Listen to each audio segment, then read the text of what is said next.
forged on the gridiron in September. Perfected in the magic of March. For the fans who love the crunch of the pads, prefer a dunk, and expect nothing but the best. It's Bigger Ten. Here's Steve Dace. And greetings. Welcome to another episode of Bigger Ten. I'm Steve Dace alongside my co-host and never partner, the one and only Aaron McIntyre. Good to see you, my friend. Rocking the swag as your team heads back to the Super Bowl. Kind of an annual tradition, unlike any other these days for you guys, right? Yeah, I mean, we survived this time the Arrowhead Invitational, also known as the AFC Championship game, and going back. If it was all rigged, though. I mean, it was, the NFL is all completely scripted. Brock Purdy was, signed off at the table read on getting Tommy John surgery after this game, and it was all, completely on the down low and all of that. But you can celebrate or weep over losses however you like. We're going to be doing it in the way that involves going to Arizona for the Super Bowl. So happy about that. Not a sore winner at all. What's this like?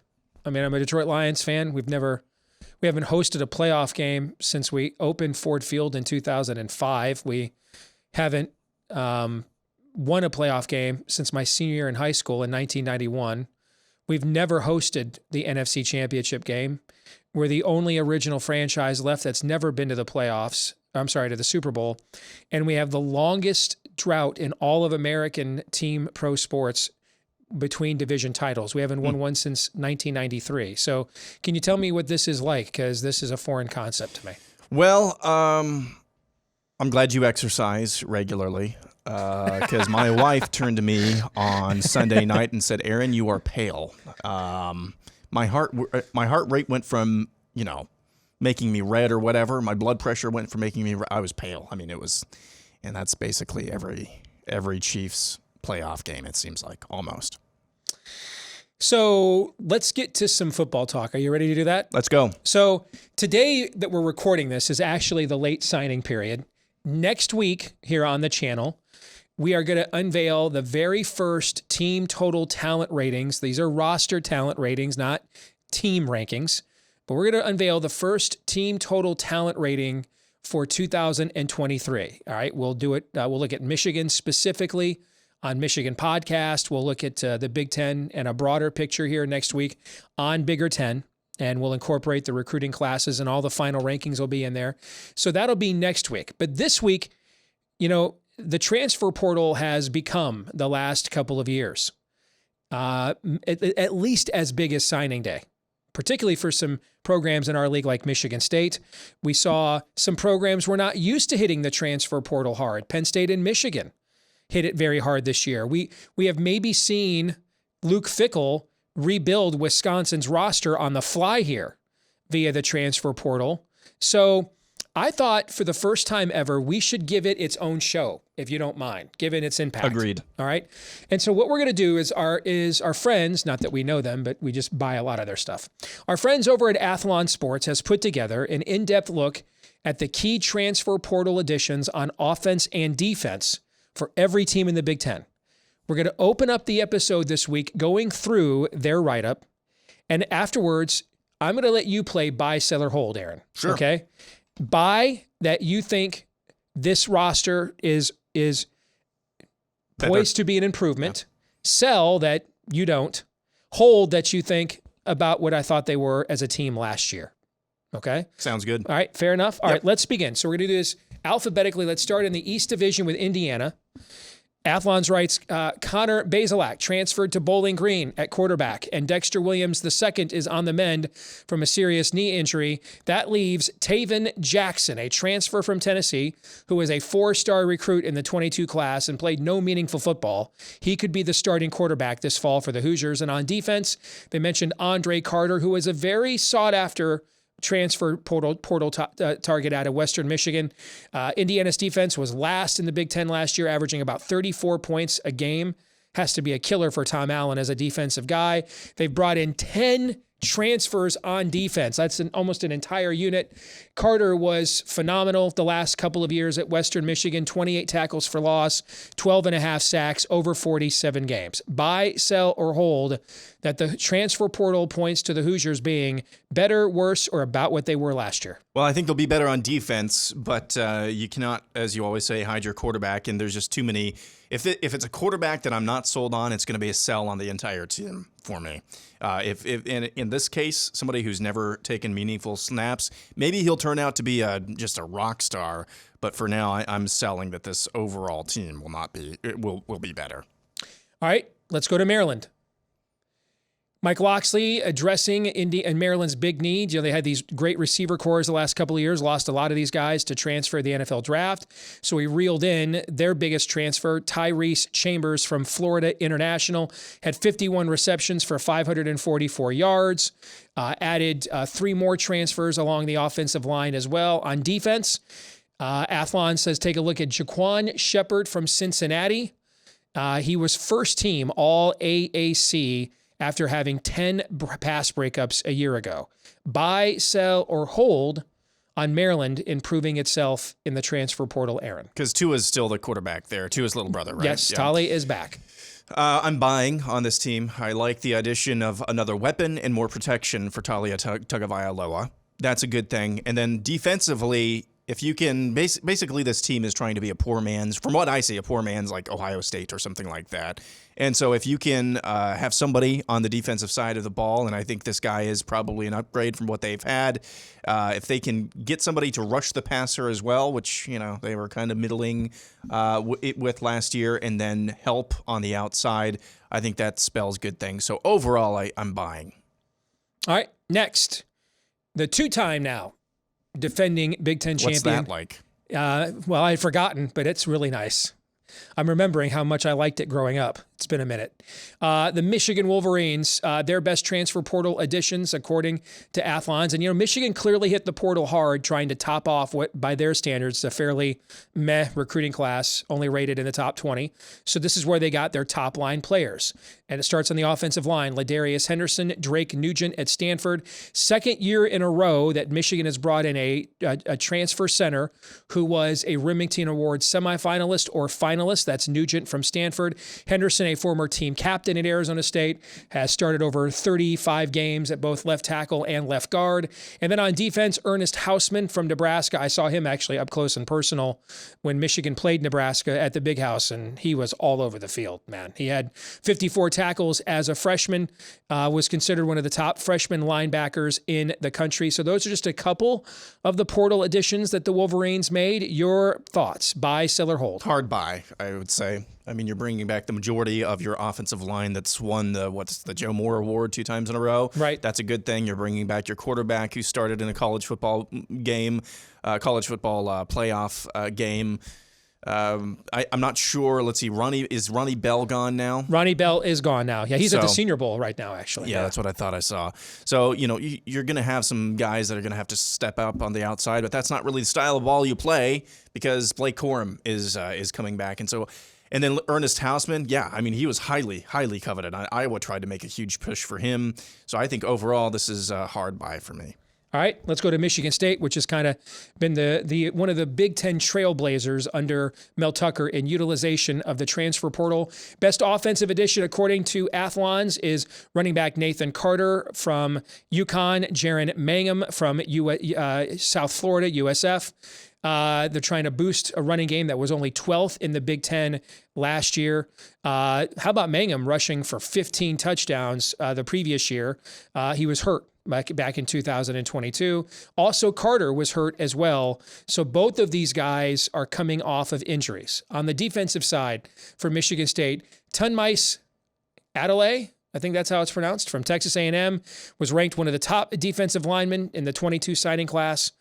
He is one of a lot of that top-ranked class from A&M that they basically bought.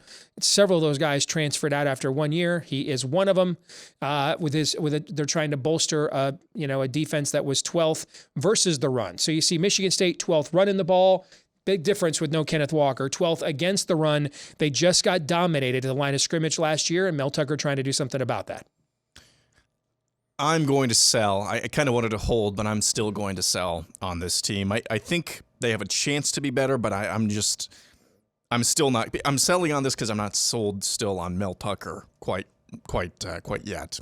How much of a difference you just mentioned Kenneth Walker makes? Yeah, I mean when you have just an all-world type of player seemingly that can make a difference all by himself, it makes a world of difference for your entire team. So I'm just not sold on this entire team yet. So I'm selling. Let's talk Ohio State. Their big offensive addition, according to Athlon's, offensive lineman Victor Cutler from Louisiana Monroe. Played more than 1,000 snaps in 3 years at ULM, and there is significant turnover up front for Ohio State. One of those guys, by the way, is killing it at the Senior Bowl as we speak, but they are completely having to revamp their offensive line.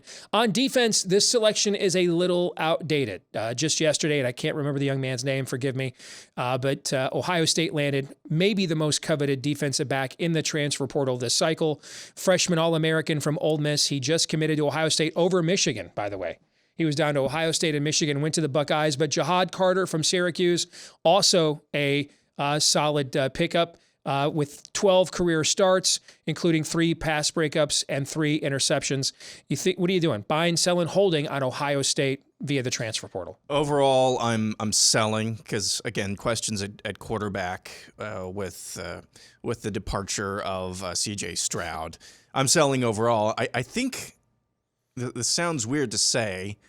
I think their defense overall roster talent-wise could be about the same or even a little bit worse, but I think their defense could get better. They held on to their defensive coordinator? He did, yeah. They brought him back. Yep. So I'm interested to see what year 2 looks like under Jim Knowles. But I think overall I'm selling on Ohio State. I just have too many questions all over the field for them. Let's talk about Penn State. I think they're getting overlooked because of how much Michigan rated the top of the transfer portal. I think, not that I want to prejudice Aaron as the jury here. I really like what Penn State did. Let's start on offense. I agree with Athlon's pick of Dante Cephas. He's going to take over for Mitchell Tinsley and Parker Washington. The last couple of years playing in the MAC for Kent State. 82 catches, 1,200 yards in 21, 48 catches for 744 yards last year when he was battling injuries. I've seen this guy play. He is an electric playmaker. On the defensive side of the ball for the Nittany Lions, Storm Duck. What a name. Great name. North Carolina corner. He's the only defensive addition right now, but he's not Joey Porter Jr., who's going to be a first-round draft pick, right? But he also, though, is a guy that's played a lot, has a high ceiling, and kind of stops the floor from caving in at that one important corner spot that Joey Porter is going to vacate for the draft. So what do you think? Buy, sell, hold on the Nittany Lions? I am narrowly buying. I think we've been over this a couple of times. The limited amount of times we saw Drew Allar last year, I was fairly impressed as a true freshman. So I think they should be in good shape there. But he's still he's still going to be a sophomore or redshirt freshman, whatever you want to say.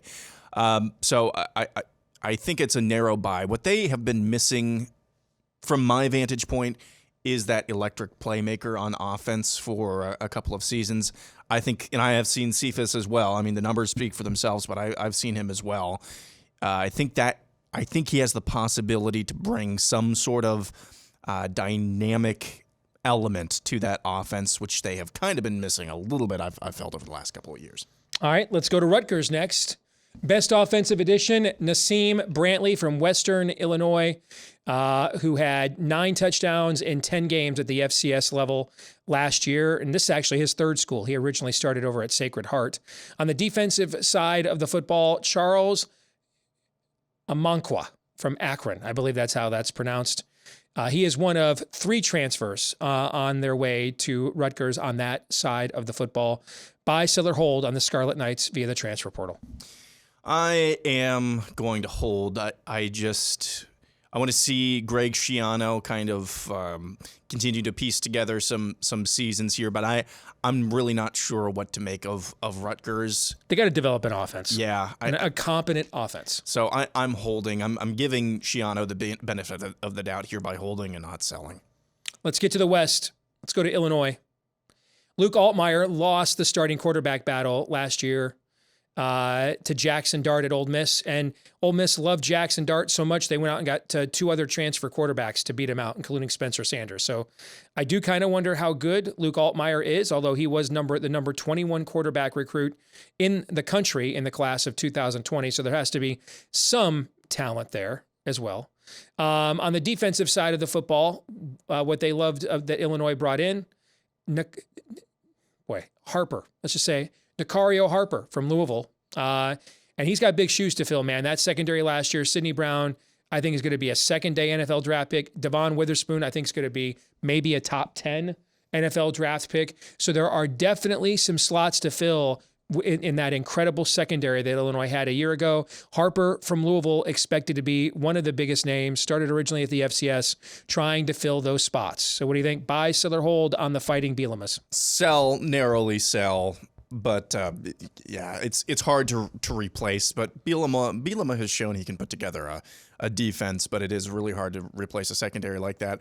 I'm cautiously optimistic on Altmaier. I mean, Illinois doesn't ask their quarterback to do a heck of a lot, so I'm cautiously optimistic there. But overall, I'm selling. Let's go near and dear to your heart to the Iowa Hawkeyes. The best offensive addition, pretty obvious, is Cade McNamara. When you're talking about Iowa quarterbacks last year, threw just 7 touchdown passes. I think Spencer Petras had something like 3 touchdown passes since October of 2021. So Alex Padilla gone, Spencer Petras on the mend, but he's coming back to help coach up Cade McNamara. We wish him luck with that. McNamara comes in. I think he's a perfect system fit for Iowa, absolutely a perfect culture fit, and he helped resurrect the Jim Harbaugh era with what he did at Michigan when he threw for 3,181 yards and 21 touchdowns in 22 career games.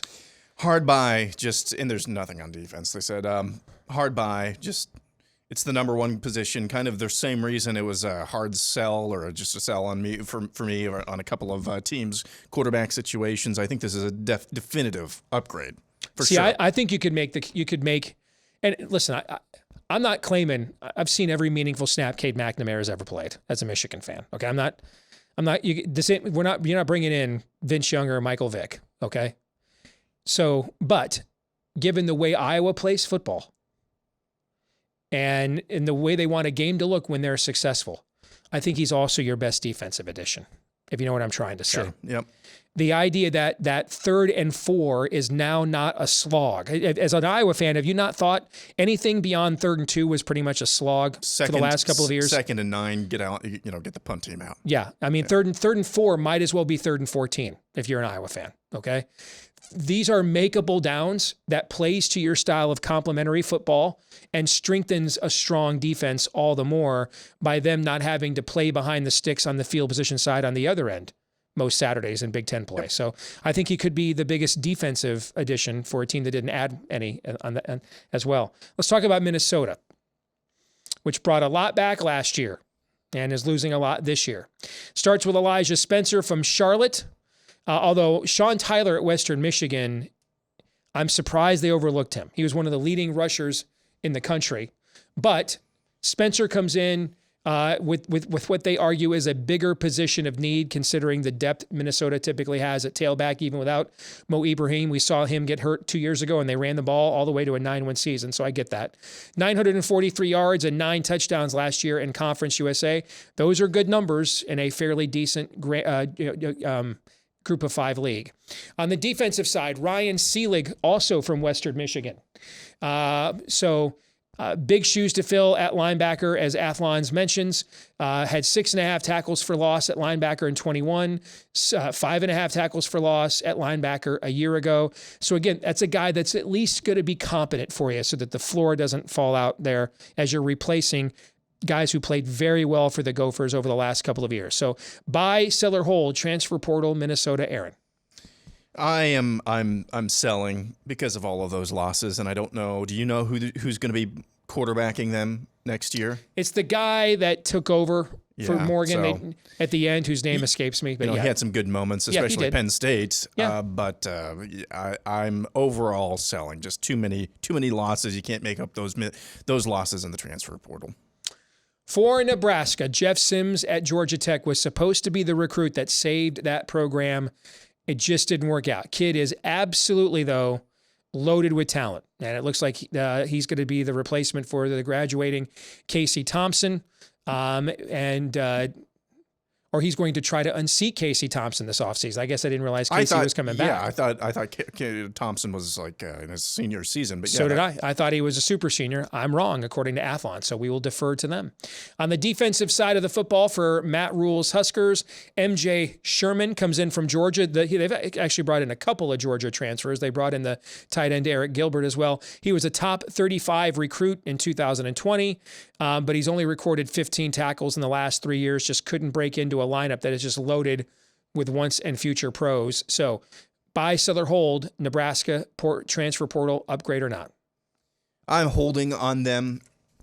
I could make a case for either buying or selling, so I am holding. I think you don't bring in somebody like Jeff Sims unless Matt Rule sees something in him, so I'll give the benefit of the doubt there. But I mean, goodness gracious, guys, this is yet another rebuild. They have talent, they always have. I just have to hold because I'm not really sure in year one what Rule. I'm pretty confident he'll be able to make them respectable in a few years at least. But year one, I'm just holding. Let's go to Northwestern, man, which needs a lot of help right now. My boy Fitz, I think, is in some trouble. No real defensive additions. On offense, Cameron Johnson comes in at wide receiver from Arizona State. Played 5 seasons there and had a grand total of 134 catches. So I'm doing the Steve Carell yikes for those of you that can't see me right now. So I'm guessing I know where you're going. Yeah, I'm selling. I mean, if you're a school like Stanford or Northwestern, I mean, how do you build a successful football program? You kind of have to get lucky on a coach and a couple of teams and maybe a quarterback here or there. And you know, teams like Michigan and Ohio State don't, luck, whatever you want to define it as, is a factor in success, but it's not the factor. In places like Northwestern, it is. And yeah, I don't know. What do you do? Well, I think they're asking themselves those questions right now. On to Purdue, which has a brand new coach with Jeff Brom moving back to his alma mater, Louisville. Hudson Card was considered a top 3 or 4 quarterback in the transfer portal, has gotten a couple of different chances to be the Texas starting quarterback. It was injuries 2 years ago. He just got beat out by a prized recruit a year ago. He comes in for new coach Ryan Walters. He'll clearly be the replacement for Aiden O'Connell. On the defensive side of the football, which is Ryan's calling card after what he did at Illinois the last 2 years, which was phenomenal. The Boilermakers having to rebuild their defensive line, starting with Isaiah Nichols from Arkansas. Great measurables out of the SEC, but you're also talking about a guy that's played for Arkansas since 2018 and notched a grand total of 79 tackles. Okay. And it's not like Arkansas has not been looking for defensive help here the last few years. So kind of wonder what Ryan Walters has taken over on that side of the football as he takes over in West Lafayette. Yeah, I'm selling. I mean, let's pretend the Bengals or the Bayou Bengals lose Joe Burrow, Jamar Chase. I mean, there's nothing kind of irreplaceable. That was their entire offense between Aiden O'Connell and Charlie Jones last year. So, Hudson Card, I'm cautiously optimistic about, but overall, yeah, I'm selling. Finally, let's talk about another team I think that killed it in the transfer portal. Luke Fickell really went after it aggressively since he took over at Wisconsin. Tanner Mordecai comes in as quarterback from SMU, gives prized recruit Nick Ewers, who is a big-time recruit for Oklahoma and transferred in but has no experience.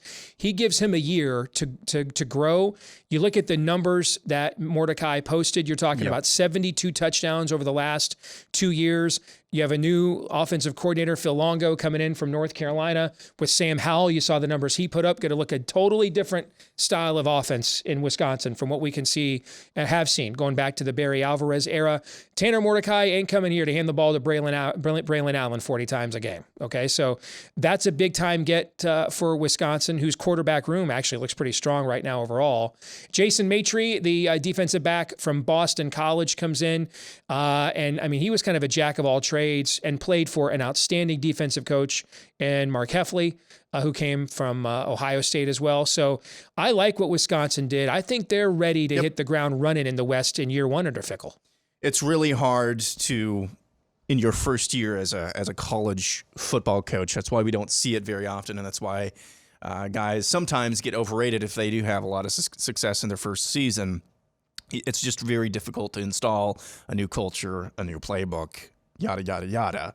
However, if there were a way to have a formula for how to do that, I think Wisconsin has done that this offseason. You've got Luke Fickell, a style quarterback who is a legit guy, and Tanner Mordecai. The defense, I'm still a little bit hesitant to, laud the defense yet because I just don't know what that's going to look like. But my goodness, they have some weapons on offense, and if there were a formula for coming in your first year, I think it kind of look like this. All right, when we come back, let's play a lightning round of Would You Rather. All right, back here on Bigger 10. Aaron, it is time to play Would You Rather. I begin with you. Would you rather be the coach trying to get Michigan or Ohio State's disappointing basketball seasons to bounce back down the stretch? Both of them ranked in the AP Top 25. Neither of them ranked right now heading into February. Ohio State on the fringes of the NCAA tournament bubble. Michigan not even in the spittle. Which of these two teams would you would rather have tried to rebound in the last month? Michigan, because I think your ceiling is a heck of a lot higher. You have a lot of talent there, and so if you can somehow motivate guys to actually do their job and fit into their role on a consistent basis, and consistent meaning like from minute to minute, I think your ceiling is higher. All right. This one is for you. Would you rather be Maryland trying to sustain some modicum of success this offseason in football, or be Northwestern in the Western Division trying to rebuild yet again? I hate to say this, man, because I love me some Fitz, but I'd rather be Maryland. I've got a natural recruiting base in my own backyard there in that DMV, and even if I have Michigan, Ohio State, and Penn State coming in and rating the top of the top players out of that every year, the next tier of guys are good enough to at least be competitive. I've got some identity with my offense under Mike Loxley. I've won bowl games in back-to-back years, haven't done that, since the early part of the 21st century. I just don't know where Northwestern goes from here. Academically, they can't really delve into the transfer portal. Now you've got USC and UCLA coming into the league. We're getting rid of divisions. I don't know, man. Build a really cool stadium. They're about to build a really cool soccer stadium. Yeah, they're about to do that, as you pointed out, for concerts. Yeah, and they've got an incredible indoor facility. I just don't know where they go. Would you rather, Aaron, try to improve, this is a basketball question, by the way. Would you rather try to improve the Wisconsin offense or the Iowa defense? The Iowa defense. I don't care how strong or how tall you are. Defense is always just a choice. It's always just a motivation. It's always just having a motor and just making the choice, like I said, to get in guys' way and pester them all the time. So I'd rather that than offense, where it does rely a little bit more on talent and physical attributes. Final one is for you. Would you rather bet on Purdue to make it to the national championship game, just an appearance, or Michigan to reach the tournament? I would much rather bet on a team that right now looks to be fairly dialed in for a number one seed to make the national championship game than a team that, as we sit here on the 1st of February, has 0 quad one wins making the tournament. So, yeah, even though Purdue has not made a Final Four since 1980, and I think I mention that stat like every week on the show because it blows my mind, I'd still rather bet on Purdue getting to that final Monday night than Michigan getting there at all, the way things are sadly progressing or regressing this season. So thank you. You cut me deep with Shrek with that question, Aaron. I appreciated it. You're welcome. All right, we'll come back and wrap things up here in a moment. Twitter poll results for this week. Which disappointing Big Ten basketball team is more likely to bounce back down the stretch? I agree with the majority here, Aaron. 67% said Ohio State, 33% said Michigan. I think at least Ohio State will play some defense. With Michigan, I don't think they'll even do that. Yep, I agree, and I think the ratio or proportion to Ohio State is probably pretty accurate. All right, when we move on next what we move on next to is feedback of the week. Fugitive 616, love that name, says Big Ten overall is mid this season. Here's what I know. We have not had a team go 21-1 in the Big Ten since Ohio State 12 years ago. That team, by the way, didn't make it past the Sweet 16, okay? But that's how long it's been since anybody's gone 21-1. I've never seen a season where the first place team in the league is ranked number 1 in the country and no one else is ranked. Like, I've never seen anything like that. And like, I'm sure it's happened before. I just not in any of my time frames. So overall, I do agree, Aaron. The Big Ten is mid this season, which does kind of make you wonder, how good is Purdue really? But they also had a very impressive non-conference as well. What are your thoughts? Yep, no, I agree overall. I mean, just last night, Indiana, kind of the new hotness as of the last week and a half or so. They got back into the top 25. They Put actually up like 56 points or something in Maryland. That's and it. They lost in Maryland. I mean, Iowa won 4 in a row, and then they lost by 16 at Ohio State, and then lost to Hart. It's just, if you start winning more than like 3 games in a row, you are going to lose like in 2 days. That's basically the way this league has gone this year. I wonder if you and I went back and looked at the lines and we just bet the home team in every Big Ten basketball game this season. That seems to be the trend. What would the record against the spread be? That might be something to go back and look at maybe. All right. That's going to do it for this week's episode. Don't forget to like, rate, subscribe, 5-star review, share. Help us to find more Big Ten fans just like you, regardless of how you watch, like here on YouTube or where you listen, like on iTunes or Stitcher. We appreciate all of the positive feedback. Please keep it coming. You can also follow us in between each and every episode right here on Twitter at Bigger10 as well. For Aaron McIntyre, I'm Steve Dace. We'll see you next week.